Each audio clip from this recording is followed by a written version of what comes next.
Hi hello ನಮಸ್ತೆ welcome back to channel ನಾನು ನನ್ನ ಶಿಶು. ಇವತ್ತಿನ ವಿಡಿಯೋದಲ್ಲಿ ಯಾವುದ್ರ ಬಗ್ಗೆ ನೋಡ್ಬೋದು ಅಂತ ಹೇಳಿದ್ರೆ ಸಂಡೇ ಮಾರ್ನಿಂಗ್ ವ್ಲಾಗ್ನ ನಿಮ್ಮ ಜೊತೆ ಶೇರ್ ಮಾಡ್ಕೊಳ್ತಾ ಇದ್ದೀನಿ. ಸಂಡೇ ಮಾರ್ನಿಂಗ್ಗೆ ಬ್ರೇಕ್ಫಾಸ್ಟ್ಗೆ ನಾನಿಲ್ಲಿ ಟೊಮೆಟೊ ಚಿತ್ರಾನ್ನ ಮಾಡೋಣ ಅಂತ ಪ್ಲ್ಯಾನ್ ಮಾಡಿದ್ದೆ. ಬಿಕಾಸ್ ಸಿಂಪಲ್ ಆಗಿರಲಿ ಅಂಥೇಳಿ. ಸಂಡೇ ಅಲ್ವಾ, ಸೊ ಎದ್ದಿದ್ದು ಲೇಟ್ ಆಗಿರುತ್ತೆ. ಹಾಗಾಗಿ ಸಿಂಪಲ್ಲಾಗಿ ಸ್ವಲ್ಪ ಎಣ್ಣೆ, ಸಾಸಿವೆ, ಕಡಲೆಬೇಳೆ, ಉದ್ದಿನಬೇಳೆ ಹಾಕಿ ಚೆನ್ನಾಗಿ ಫ್ರೈ ಮಾಡ್ಕೊಳ್ಳೋಣ. ಇದನ್ನು ನೀವು ಬೇರೆ ಬೇರೆ ಥರನೂ ಮಾಡಿರ್ಬೋದು. ಒಮ್ಮೆ ಹೀಗೆ ಟ್ರೈ ಮಾಡಿ ನೋಡಿ, ಖಂಡಿತ ಟೇಸ್ಟಿಯಾಗಿರುತ್ತೆ, ನಿಮಗೆ ಖಂಡಿತ ಇಷ್ಟ ಆಗುತ್ತೆ. ಜೊತೆಗೆ ನೀವು ಇದರಲ್ಲಿ ಕಡಲೆ ಬೀಜನ ಕೂಡ ಆ್ಯಡ್ ಮಾಡ್ಬೋದು. ನಾನು ಕಡಲೆ ಬೀಜ ಆ್ಯಡ್ ಮಾಡ್ತಾಯಿಲ್ಲ. ಕರಿಬೇವಿನ ಸೊಪ್ಪು ಸ್ವಲ್ಪ ಹಾಕಿದ್ದೀನಿ. ನಂತರ 1-2 ಹಸಿಮೆಣಸಿನ್ಕಾಯಿ, ಸ್ವಲ್ಪ ಒಂದು ಈರುಳ್ಳಿಯನ್ನು ಆ್ಯಡ್ ಮಾಡಿದ್ದೀನಿ. ಚೆನ್ನಾಗಿ ಇದನ್ನು ಫ್ರೈ ಮಾಡ್ಕೊಳ್ಳೋಣ.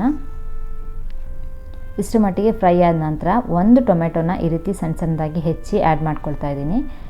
ಇದನ್ನು ತುಂಬ ಮ್ಯಾಶ್ ಆಗುವಷ್ಟು ಫ್ರೈ ಮಾಡಬಾರ್ದು. ಸಿಂಪಲ್ಲಾಗಿ ನಮಗೆ ಹಾಗೆ ಟೊಮೆಟೊ ಬಾಯಿಗೆ ಸಿಗಬೇಕು, ಹಾಗಿದ್ರೆ ಚೆಂದ ಇರುತ್ತೆ. ಈಗ ಇದಕ್ಕೆ ಸ್ವಲ್ಪ ಅರಿಶಿನ ಪುಡಿ ಆ್ಯಂಡ್ ರುಚಿಗೆ ತಕ್ಕಷ್ಟು ಉಪ್ಪನ್ನು ಆ್ಯಡ್ ಮಾಡ್ಕೊಳ್ಳೋಣ. ಇದಕ್ಕೆ ನಿಂಬೆ ರಸ ಎಲ್ಲ ಬೇಕಾಗಿಲ್ಲ, ಬಿಕಾಸ್ ಟೊಮೆಟೊನ ಆ್ಯಡ್ ಮಾಡಿದ್ದೀವಲ್ವ, ಹಾಗಾಗಿ. ಬೇಕಿದ್ರೆ ಕಾಯಿ ತುರಿಯನ್ನು ಸ್ವಲ್ಪ ಆ್ಯಡ್ ಮಾಡ್ಕೋಬೋದು ನೀವು. ಚೆನ್ನಾಗಿ ಇದನ್ನು ಫ್ರೈ ಮಾಡ್ಕೊಳ್ಳೋಣ. ಇಷ್ಟೇ, ತುಂಬ ಸಿಂಪಲ್ ರೆಸಿಪಿ ಇದು. ಖಂಡಿತ ಒಮ್ಮೆ ಟ್ರೈ ಮಾಡಿ ನೋಡಿ. ನಾನು ರಾತ್ರಿ ಅನ್ನ ಎಲ್ಲ ಉಳಿದಿರಲಿಲ್ಲ, ಹಾಗಾಗಿ ಹೊಸದಾಗಿ ಅನ್ನ ಇಟ್ಟು ಅದೇ ಬಿಸಿ ಅನ್ನನೇ ಆ್ಯಡ್ ಮಾಡ್ಕೊಳ್ತಾ ಇದ್ದೀನಿ. ಚೆನ್ನಾಗಿ ಇದನ್ನು ಮಿಕ್ಸ್ ಮಾಡ್ಕೊಳ್ಳೋಣ. ಎಲ್ಲ ಕಡೆ ಈವನ್ನಾಗಿ ಸ್ಪ್ರೆಡ್ ಆಗೋ ಥರ ಮಿಕ್ಸ್ ಮಾಡ್ಕೊಳ್ಳಿ.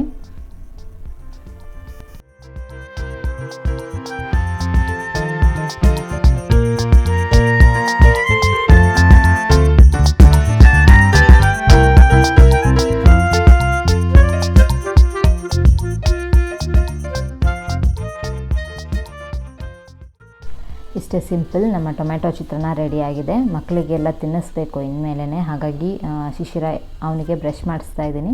ಶುಭನ್ಗೆ ಇನ್ನೂ ಹಲ್ಲು ಬಂದಿಲ್ಲ, ಅವನಿಗೆ ಬ್ರಷ್ ಎಲ್ಲ ಮಾಡಿಸೋದಿಲ್ಲ. ಸ್ನಾನ ಮಾಡಿಸುವಾಗ ಆಲ್ರೆಡಿ ಟೂತ್ ಬ್ರಷ್ನ ತೋರಿಸಿದ್ದೆ ಅಲ್ವಾ ಒಂದು, ಅದರಲ್ಲಿ ಸುಮ್ಮನೆ ತಿಕ್ತೀನಿ ಅಷ್ಟೇ. ಅವನಿಗಿನ್ನೂ ಹಲ್ಲು ಬಂದಿಲ್ಲ, ಹೊಸಡನ್ನು ಅಷ್ಟೇ ಕ್ಲೀನ್ ಮಾಡ್ಕೊತೀನಿ. ಶಿಶಿರನಿಗೆ ಬ್ರಷ್ ಮಾಡೋಕ್ಕೆ ಫಸ್ಟಿಗೆ ಅವನಿಗೆ ಕೊಟ್ಬಿಡ್ತೀನಿ, ಬ್ರಷ್ ಮಾಡು ಅಂಥೇಳಿ. ಆಲ್ಮೋಸ್ಟ್ ಅವನೇ ತಿಕ್ಕೊಳ್ತಾನೆ. ನಂತರ ಅದಾದಮೇಲೆ ನಾನು ಒಂದು ಸಲ ಕ್ಲೀನಾಗಿ ಎಲ್ಲವನ್ನು ಬ್ರಷ್ ಮಾಡಿಸಿದ ಮೇಲೆ ತಿಂಡಿ ಕೊಟ್ಟರೆ ಅವ್ನು ತಿನ್ಕೋತಾನೆ. ಶಿಶಿರಂಗೆ ಚಿತ್ರಾನ್ನನೇ ಕೊಡ್ತಾಯಿದ್ದೀನಿ. ಶುಭನ್ಗೆ ಸರಿ ಇಟ್ಟಿದ್ದೆ ನಾನು, ಅದನ್ನು ವೀಡಿಯೋನಲ್ಲಿ ಆ್ಯಡ್ ಮಾಡಿಲ್ಲ. ಆಲ್ರೆಡಿ ನಮ್ಮ ಚಾನಲಲ್ಲಿ ಅಪ್ಲೋಡ್ ಮಾಡಿದ್ದೀವಿ. ತುಂಬಾ ಸರಿ ರೆಸಿಪಿಗಳು ನಮ್ಮ ಚಾನಲಲ್ಲಿ ನಿಮಗೆ ಸಿಗುತ್ತೆ. ಪ್ಲೇ ಲಿಸ್ಟನ್ನು ಚೆಕ್ ಮಾಡ್ಕೊಳ್ಳಿ. ನೋಡಿ, ಶುಭನೂ ಬಂದಾಯಿತು ಅಲ್ಲಿಗೇ.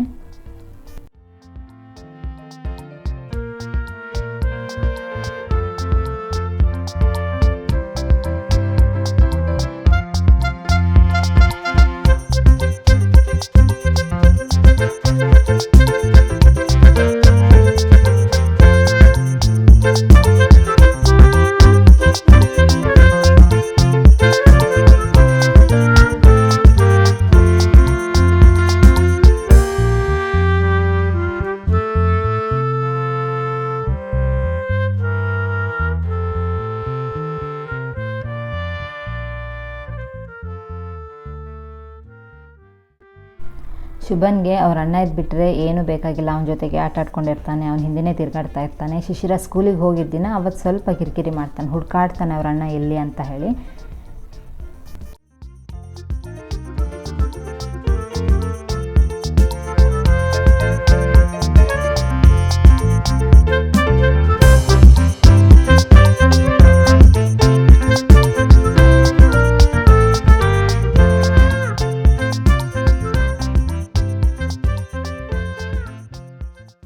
ಈಗ ನನ್ನ ಬ್ರೇಕ್ಫಾಸ್ಟ್ ಟೈಮ್. ತುಂಬ ಹಸ್ದಿರಬೇಕು, ಆಗ ನಮಗೆ ಈ ಉಪ್ಪಿನಕಾಯಿ ಜೊತೆಗೆ ಟೊಮೆಟೊ ಚಿತ್ರಾನ್ನ ಇದ್ದರೆ ನಿಜ ಸಖತ್ತಾಗಿರುತ್ತೆ. ಒಮ್ಮೆ ಖಂಡಿತ ಟ್ರೈ ಮಾಡಿ ಆ್ಯಂಡ್ ಹೇಗಾಗಿತ್ತು ಅಂತ ಕಮೆಂಟ್ನಲ್ಲಿ ತಿಳಿಸಿ. ನನ್ನ ಬ್ರೇಕ್ಫಾಸ್ಟ್ ಮುಗಿಸೋಷ್ಟ್ರೊಳಗೆ ಮಕ್ಕಳು ಮಾಡಿರೋ ರಂಪ ನೋಡಿ, ಮಡ್ಚಿಟ್ಟಿರೋ ಎಲ್ಲ ಬಟ್ಟೆನೂ ಕಲಸಿಟ್ಟಿದ್ದಾರೆ. ಶುಭ, ಏನು ಕೆಲಸ ಇದು? ಬಟ್ಟೆ ಎಲ್ಲ ಕಲ್ಸಾಕಿರೋದು? ಅಯ್ಯೋ ದೇವ್ರೆ. ಅಣ್ಣ ತಮ್ಮ ಇಬ್ಬರು ಸೇರಿ ಜೋಡಿಸಿಡಿ. ಅಮ್ಮಂಗೆ ಕೆಲಸ ಕೊಡೋದೇ ಕೆಲಸನಾ? ಶುಭ, ಹೌದಾ? ಇದೇನು ಮಾಡಿಟ್ಟಿದ್ದೀರಾ ಎಲ್ಲ ಸೇರ್ಕೊಂಡು?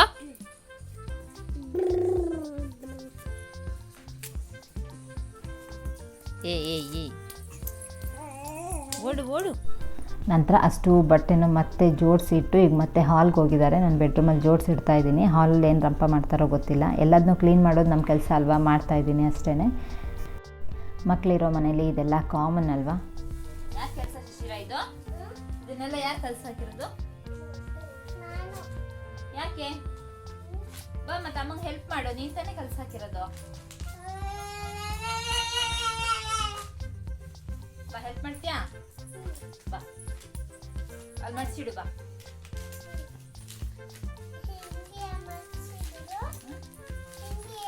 ಬಂದ ಇವನೀಗ ಮತ್ತೆ ಕಲ್ಸಾಕಕ್ಕೆ. No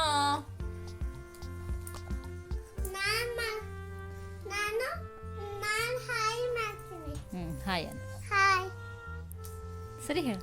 good morning. Good morning. ಹೇಳಬೇಕು ಸರಿಯಾಗಿ. Good morning.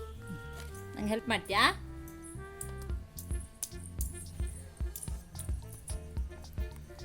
ಇವರಿಗೆ ಟೈಪಾಯ್ಡ್ ಮೇಲೆ ಕಣ್ಣು.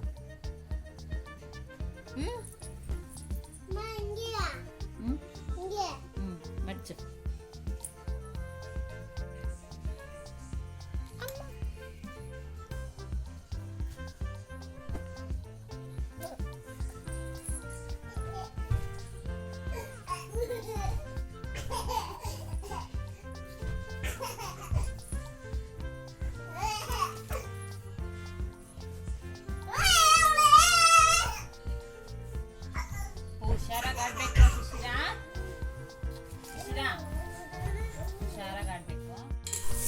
ನಂತರ ನಾಳೆಗೆ ಬ್ರೇಕ್ಫಾಸ್ಟ್ಗೆ ಇಡ್ಲಿ ಮಾಡೋಣ ಅಂತ ಅಂದ್ಕೊಂಡೆ. ಶಿಶಿರನಿಗೆ ಕ್ಲಾಸ್ ಟೈಮಿಂಗ್ಸ್ 1:30 ಇತ್ತಲ್ವ, ಈಗ ಅವನಿಗೆ 2:30 ಮಾಡಿದ್ದಾರೆ. ಹಾಗಾಗಿ ಸ್ವಲ್ಪ ಸ್ನ್ಯಾಕ್ಸ್ ಸ್ವಲ್ಪ ಸ್ಟ್ರಾಂಗ್ ಆಗಿರೋ ಹಾಗೆ ಕೊಡಬೇಕಾಗುತ್ತೆ. 2:30 ತನಕ ತಡಿಬೇಕಲ್ವ ಮಗು, ಹಾಗಾಗಿ ಇಡ್ಲಿನೇ ಕೊಡೋಣ ಅಂತ ಪ್ಲ್ಯಾನ್ ಮಾಡಿ ಇಡ್ಲಿಗೆ ನೆನೆ ಹಾಕ್ತಾಯಿದ್ದೆ. ಮೆಷರ್ಮೆಂಟ್ ಬೇಕಿದ್ದರೆ ಕೆಳಗೆ ಕಮೆಂಟ್ ಸೆಕ್ಷನಲ್ಲಿ ತಿಳಿಸಿ, ನಾನು ಸಪ್ರೇಟ್ ವೀಡಿಯೋ ಮಾಡಿ ಹಾಕ್ತೀನಿ ನಿಮಗೆ. ಈಗ ಮೆಷರ್ಮೆಂಟ್ನ ಹೇಳ್ತಾ ಇಲ್ಲ. ನಾರ್ಮಲಿ ನಾನು ಇಡ್ಲಿಗೆ ಇಡ್ಲಿ ಅಕ್ಕಿ ಬರುತ್ತಲ್ವ ಅದು, ಹಾಗೂ ಕುಚ್ಚಲಕ್ಕಿ ಮತ್ತು ಉದ್ದಿನ ಕಾಳನ್ನ ಯೂಸ್ ಮಾಡಿದ್ದೀನಿ. ಒಂದು 4-5 ಸಲ ನೀಟಾಗಿ ಇದನ್ನು ವಾಶ್ ಮಾಡ್ಕೊಳ್ತೀನಿ. ಆ್ಯಂಡ್ ನಾನು ಇದನ್ನು ಮನೇಲಿ ಗ್ರೈಂಡ್ರಲ್ಲೋ ಮಿಕ್ಸಿಲ್ಲೋ ಹಾಕಿ ರುಬ್ತಾ ಇಲ್ಲ. ನನ್ನ ಮನೆ ಪಕ್ಕದಲ್ಲೇ ನನಗೆ ಮಿಷನ್ ಇದೆ. ಇಡ್ಲಿ ಹಿಟ್ಟೆಲ್ಲ ರುಬ್ಬಿ ಕೊಡ್ತಾರಲ್ವ, ಆ ಮಿಷನ್ ಪಕ್ಕದಲ್ಲೇ ಇರೋದ್ರಿಂದಾಗಿ ನಾನು ಅಲ್ಲೇ ಮಾಡಿಸ್ಕೊಳ್ತೀನಿ, ಮನೇಲಿ ಮಾಡ್ಲಿಕ್ಕೆ ಹೋಗಲ್ಲ. ನಾನು ನೆನೆ ಹಾಕೋದಕ್ಕೆ ಸ್ವಲ್ಪ ಇದಲ್ವ, ಹಾಗಾಗಿ 10 ರೂಪಾಯಿಗೆಲ್ಲ ರುಬ್ಬಿ ಕೊಟ್ಬಿಡ್ತಾರೆ. ಇದರ ಕ್ವಾಂಟಿಟಿ ಜಾಸ್ತಿ ಆಗ್ತಾ ಇದ್ದಂಗೆ 15 ರೂಪಾಯಿ 20 ರೂಪಾಯಿ ಹೀಗೆ ಆಗ್ತಾ ಇರುತ್ತೆ ಅಷ್ಟೇ. ಮನೇಲಿ ರುಬ್ತಾ ಇಲ್ಲ, ಸುಮಾರು ಒಂದು 3-4 ತಿಂಗಳಿಂದ ಮನೇಲಿ ರುಬ್ತಾ ಇಲ್ಲ ನಾನು. ನಂತರ ಇಲ್ಲಿ 1 ಕಪ್ಪಷ್ಟು ಅವಲಕ್ಕಿನ ತೊಗೊಂಡಿದ್ದೀನಿ. ಇದನ್ನು ಕೂಡ ನೀಟಾಗಿ 3-4 ಸಲ ವಾಶ್ ಮಾಡ್ಕೊಳ್ತೀನಿ.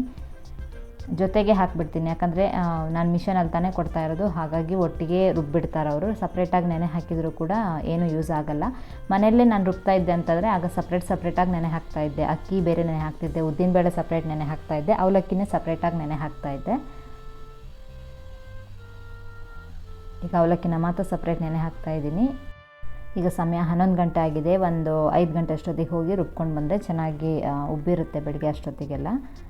ಬಟ್ ಬ್ಯಾಂಗ್ಳೂರಲ್ಲಿ ಕ್ಲೈಮೇಟ್ ತುಂಬ ಕೋಲ್ಡ್ ಇರೋದ್ರಿಂದ ಈಗಷ್ಟಾಗಿ ಉಪ್ತಾ ಇಲ್ಲ. ಹಾಗಾಗಿ ಒಂದು ಟ್ರಿಕ್ಸನ್ನು ಕೂಡ ಫಾಲೋ ಮಾಡ್ತಾ ಇದ್ದೀನಿ. ಅದು ಏನು ಅಂತ ನೀವು ಮುಂದಿನ ವಿಡಿಯೋದಲ್ಲಿ ನೋಡ್ಬೋದು. ಈ ಡಿಸೆಂಬರ್ ಹಾಗೂ ಜಾನ್ವರಿ ಟೈಮಲ್ಲಿ ತುಂಬ ಚಳಿ ಇರುತ್ತಲ್ವ, ಹಾಗಾಗಿ ಆ ಟೈಮಲ್ಲಿ ಮಾತ್ರ ಆ ಟ್ರಿಕ್ಸನ್ನು ಫಾಲೋ ಮಾಡೋದು. ಮುಂದಿನ ವಿಡಿಯೋಗಾಗಿ ವೆಯ್ಟ್ ಮಾಡಿ. ನಂತರ ಬಟ್ಟೆ ಎಲ್ಲ ಒಣಗಿಸಿದ್ದೆ. ಅದನ್ನು ತರಲಿಕ್ಕೆ ಅಂತ ಹೋದರೆ ಒಂದು ಟ್ವಿಸ್ಟಲ್ಲಿ ಏನು ಅಂತ ನೋಡ್ತಾನೆ ಇರಿ, ಕಾಣಿಸುತ್ತೆ ನಿಮಗೇನೆ. ಬಟ್ ಈ ಟ್ವಿಸ್ಟನ್ನು ನಾನು ಎಕ್ಸ್ಪೆಕ್ಟ್ ಮಾಡೇ ಇರಲಿಲ್ಲ. ನನ್ನ ಪುಣ್ಯ ಎಲ್ಲ ಬಟ್ಟೆ ಕೂಡ ನೀಟಾಗಿ ಒಣಗಿತ್ತು. ಆ್ಯಂಡ್ ಕೆಳಗಡೆ ಕೂಡ ನೀಟಾಗಿ ವಾಶ್ ಮಾಡಿದ್ದೆ ಬೆಳಗ್ಗೆ ಇನ್ನು, ಹಾಗಾಗಿ ಬಚಾವಾದೆ ಅನ್ಕೋಬೋದು. ನೋಡ್ತಾನೆ ಇರಿ, ಕಾಣಿಸುತ್ತೆ.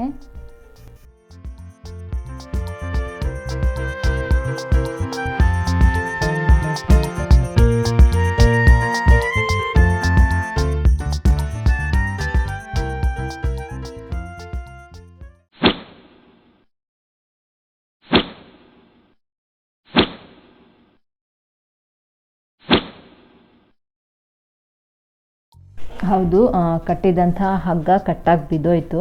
ಬಟ್ ನಾನು ಎಕ್ಸ್ಪೆಕ್ಟ್ ಮಾಡೇ ಇರಲಿಲ್ಲ ಹೀಗಾಗುತ್ತೆ ಅಂಥೇಳಿ. ತುಂಬ ಮೊಂಡೇನು ಆಗಿರಲಿಲ್ಲ, ಅದು ಸ್ವಲ್ಪ ಬಿಸಿಲುತ್ತಾಗಿ ಮೊಂಡಾಯಿತೋ ಏನೋ ಗೊತ್ತಿಲ್ಲ. ಬಟ್ ನಾನು ಪುಣ್ಯ ಏನು ಅಂತ ಹೇಳಿದರೆ ಬಟ್ಟೆ ಹಸಿಯಾಗಿರಲಿಲ್ಲ, ಅಷ್ಟಕ್ಕೆ ಬಚಾವಾದೆ. ಇಲ್ಲಾಂದರೆ 1-2 ಕೆಲಸ ಆಗೋಗ್ತಿತ್ತು. ನೀಟಾಗಿ ಎಲ್ಲ ಬಟ್ಟೆ ತೆಗೆದಾಯಿತು. ನಂತರ ಮಿಷನ್ಗೆ ಬಟ್ಟೆ ಹಾಕ್ತಾಯಿದ್ದೀನಿ. ಶಿಶಿರ ಹಾಗೂ ಶುಭ ಇಬ್ಬರೂ ಕೂಡ ಹೊರಗೆ ಬರಲಿಕ್ಕಾಗಲ್ಲ, ಬಿಕಾಸ್ ಗೇಟ್ ಇದೆ. ಶಿಶಿರ ದಾಟ್ಬಿಡ್ತಾನೆ, ಶುಭಂಗೆಲ್ಲ ದಾಟ್ಲಿಕ್ಕಾಗಲ್ಲ. ಅದು ಶಿಶಿರ ಒಳಗೆ ಇದ್ದಾನೆ, ಶುಭನು ಅವನೇ ನೋಡ್ಕೊಳ್ತಾ ಇದ್ದಾನೆ. ಅಲ್ಲೇ ಗೇಟ್ ಹತ್ರನೇ ಗಲಾಟೆ ಮಾಡ್ತಾ ಇದ್ದಾರೆ, ತೋರಿಸ್ತೀನಿ ನಾನು ನಿಮಗೆ. ನಾನು ಬಟ್ಟೆ ವಾಶ್ಗೆ ಸರ್ಫ್ ಎಕ್ಸೆಲ್ ಲಿಕ್ವಿಡನ್ನು ಯೂಸ್ ಮಾಡೋದು, ಕೆಲವೊಮ್ಮೆ ಏರಿಯಲ್ ಕೂಡ ಯೂಸ್ ಮಾಡ್ತೀನಿ. ನಂತರ ಮಗು ಬಟ್ಟೆ ಎಲ್ಲ ಹಾಕ್ತೀನಲ್ವ, ಹಾಗಾಗಿ ಡೆಟಾಲ್ ಕಂಪಲ್ಸರಿಯಾಗಿ ಹಾಕಿರ್ತೀನಿ. ಮಗು ಡೈಪರ್ ಎಲ್ಲನೂ ಕ್ಲಾತ್ ಡೈಪರ್ಸ್ ಎಲ್ಲ ಬರುತ್ತಲ್ವ, ನಾನು ಆಲ್ರೆಡಿ ಒಂದು ವಿಡಿಯೋ ಹಾಕಿದ್ದೀನಿ, ಚೆಕ್ ಮಾಡ್ಕೊಳ್ಳಿ. ಸೂಪರ್ ಬಾಟಮ್ ಅವರ ಕ್ಲಾತ್ ಡೈಪರ್ನೇ ಯೂಸ್ ಮಾಡ್ತಾ ಇರೋದು ಶುಭನ್ಗೂ ಕೂಡ. ಅದೇ ಕ್ಲಾತ್ ಡೈಪರ್ನ ಕೂಡ ನಾನು ಮಿಷನಲ್ಲೇ ವಾಶ್ ಮಾಡೋದು, ಎಲ್ಲ ಬಟ್ಟೆ ಜೊತೆಗೇ ಹಾಕ್ತೀನಿ, ತೊಂದರೆ ಇಲ್ಲ. ನೀವು ಕೂಡ ಹಾಗೆ ಯೂಸ್ ಮಾಡ್ಬೋದು. ಕ್ಲಾತ್ ಡೈಪರ್ನೇ ಸಪ್ರೇಟ್ ಹಾಕ್ತಾಯಿದ್ದೆ ಸ್ಟಾರ್ಟಿಂಗಲ್ಲಿ, ನಂತರ ನಾರ್ಮಲ್ ಆಗಿ ಎಲ್ಲ ಬಟ್ಟೆಗಳ ಜೊತೆಗೆ ಹಾಕಿ ವಾಶ್ ಮಾಡೋಕ್ಕೆ ಶುರು ಮಾಡಿದ್ದೀನಿ. ನಾನು ಯೂಸ್ ಮಾಡ್ತಿರೋಂಥ ವಾಷಿಂಗ್ ಮಿಷನ್ ಬಂದುಬಿಟ್ಟು IFB ಅವರದ್ದು, ತುಂಬಾ ಚೆನ್ನಾಗಿದೆ. ಶುಭ ನೋಡಿ, ಇಲ್ಲೇ ಒಂದು ಗೇಟ್ ಹಾಕಿದ್ದೀನಲ್ವ, ಇಲ್ಲಿ ನಿಂತಿದ್ದಾನೆ, ಅವನ್ನ ಎತ್ಕೊಂಡಿಲ್ವಂತೆ.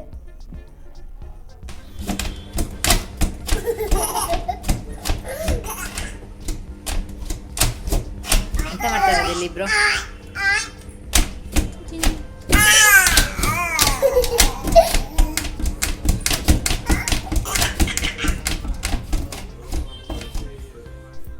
ಈಗ ಸಮಯ 11:30 ಆಗಿದೆ. ಶಿಶಿರನಿಗೂ ಕೂಡ ಸ್ನ್ಯಾಕ್ ಟೈಮ್ ಆ್ಯಂಡ್ ಶುಭನ್ಗೂ ಕೂಡ ಸ್ನ್ಯಾಕ್ ಟೈಮ್. ಈಗ ಶುಭನ್ಗೆ ನಾನಿಲ್ಲಿ ಫುಡ್ ಆ್ಯಂಡ್ ಫ್ರೂಟ್ ಸಿಲಿಕಾನ್ ನಿಬ್ಲರ್ ಇದೆ, ಅದನ್ನು ಯೂಸ್ ಮಾಡಿ ಅವನಿಗೆ ಇದನ್ನು ಕಟ್ ಮಾಡಿ ಆ ನಿಬ್ಲರ್ ಒಳಗೆ ಹಾಕಿ ಕೊಟ್ಟರೆ ಅವನು ಅದನ್ನು ತಿನ್ಕೋತಾನೆ. ಮಕ್ಕಳಿಗೆ ನೀವು ಜ್ಯೂಸನ್ನು ಕೊಡ್ಲಿಕ್ಕೆ ಹೋಗಬೇಡಿ, ಜ್ಯೂಸಾಗಿ ಕೊಟ್ಟರು ಒಂದು 30 ml to 60 ml ಒಳಗೆ ಕೊಡಬೇಕು ಅಷ್ಟೇ, ಅದಕ್ಕಿಂತ ಹೆಚ್ಚಿಗೆ ಜ್ಯೂಸ್ ಮಕ್ಕಳಿಗೆ ಕೊಡೋ ಹಾಗಿಲ್ಲ, ಬಿಕಾಸ್ ಮಕ್ಕಳ ಓರಲ್ ಡೆವಲಪ್ಮೆಂಟ್ ಸ್ಲೋ ಆಗುತ್ತೆ. ಹಾಗಾಗಿ ಈ ರೀತಿಯಾಗಿ ನಿಬ್ಲರ್ನ ಯೂಸ್ ಮಾಡ್ಬೋದು. ನೀವು ಇದರಲ್ಲಿ ದಾಳಿಂಬೆ ಹಾಕಿ ಕೊಡ್ಬೋದು, ಆರೆಂಜ್ ಇರ್ಬೋದು ಆ್ಯಂಡ್ ಆ್ಯಪಲ್, ಈ ರೀತಿಯಾಗಿ ಕೊಟ್ಟರೆ ಮಕ್ಕಳೇ ಆರಾಮಾಗಿ ಕಚ್ಕೊಂಡು ತಿನ್ಕೋತಾರೆ. ಚೋಕಿಂಗ್ ಹಜಾರ್ಡ್ ಎಲ್ಲ ಆಗಲ್ಲ ಮಕ್ಕಳಿಗೆ. ಶಿಶಿರನ್ಗೆ ಈ ರೀತಿ ಕಟ್ ಮಾಡಿ ಕೊಟ್ಟಿದ್ದೀನಿ.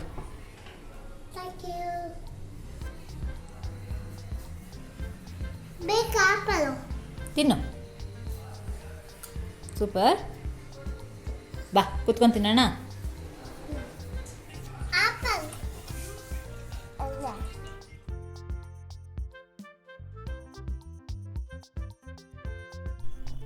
ಇನ್ನೊಂದು ವಿಷಯ ಏನು ಅಂತ ಹೇಳಿದರೆ, ಶುಭನ್ಗೆ ಈಗ 10 ಮಂತ್ ಕಂಪ್ಲೀಟ್ ಆಗಿದೆ, ಬಟ್ ಅವನಿಗಿನ್ನೂ ಹಲ್ಲು ಬಂದಿಲ್ಲ. ಶಿಶಿರನ್ಗೆ ಕಂಪೇರ್ ಮಾಡಿದರೆ ಇವನಿಗೆ ಸ್ವಲ್ಪ ಹಲ್ಲು ಸ್ಲೋ ಆಗಿದೆ ಅಂತಲೇ ಹೇಳ್ಬೋದು. ಶಿಶಿರನ್ಗೆ 7 ಮಂತ್ಗೆಲ್ಲ ಹಲ್ಲು ಬಂದಿತ್ತು, ಕರೆಕ್ಟಾಗಿ ನೆನಪಿದೆ ನನಗೆ. 6-7 ಮಂತ್ಗೆಲ್ಲ ಅವನಿಗೆ ಹಲ್ಲು ಬಂದಿತ್ತು ಕೆಳಗಡೆಯಿಂದ, ಬಟ್ ಇವನಿಗಿನ್ನೂ ಹಲ್ಲು ಬಂದಿಲ್ಲ. ಡಾಕ್ಟರ್ನ ಕೇಳಿದ್ದಕ್ಕೆ, ಪೀಡಿಯಾಟ್ರಿಷನ್ನ ಕನ್ಸಲ್ಟ್ ಮಾಡಿದ್ದಕ್ಕೆ ಅವರೇನು ಹೇಳ್ತಾರೆ ಅಂತ ಹೇಳಿದ್ರೆ 2 ಇಯರ್ ತನಕ ಕೂಡ ಟೈಮ್ ಇದೆ ಮಗುವಿಗೆ ಹಲ್ಲು ಬರಲಿಕ್ಕೆ, ವೆಯ್ಟ್ ಮಾಡೋಣ ಅಂತ ಹೇಳ್ತಾರೆ.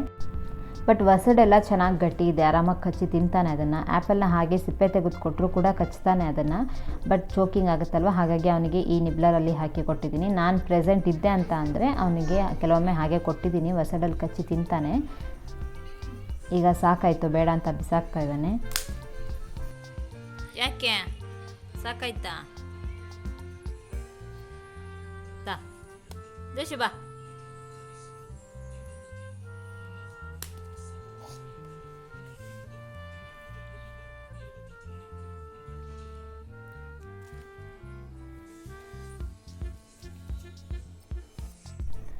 ಇವತ್ತಿನ ಈ ವಿಡಿಯೋನ ಖಂಡಿತ ಎಂಜಾಯ್ ಮಾಡಿರ್ತೀರಾ ಅಂತ ಅಂದ್ಕೊಳ್ತೀನಿ. ನನ್ನಿಂದಾದ ಕೆಲವೊಂದಷ್ಟು ಇನ್ಫಾರ್ಮೇಷನ್ನ ಕೂಡ ಕೊಟ್ಟಿದ್ದೀನಿ. ಆ್ಯಂಡ್ ಇವತ್ತಿನ ಈ ವಿಡಿಯೋ ನಿಮಗೆ ಇಷ್ಟ ಆಗಿದ್ದರೆ ಲೈಕ್ ಮಾಡಿ, ಶೇರ್ ಮಾಡಿ. ಏನಾದರೂ ಅನಿಸಿಕೆ ಅಭಿಪ್ರಾಯಗಳನ್ನ ತಿಳಿಸೋದಾದರೆ ಕಮೆಂಟ್ನಲ್ಲಿ ತಿಳಿಸಿ. Thank you so much for watching. Please subscribe to my channel.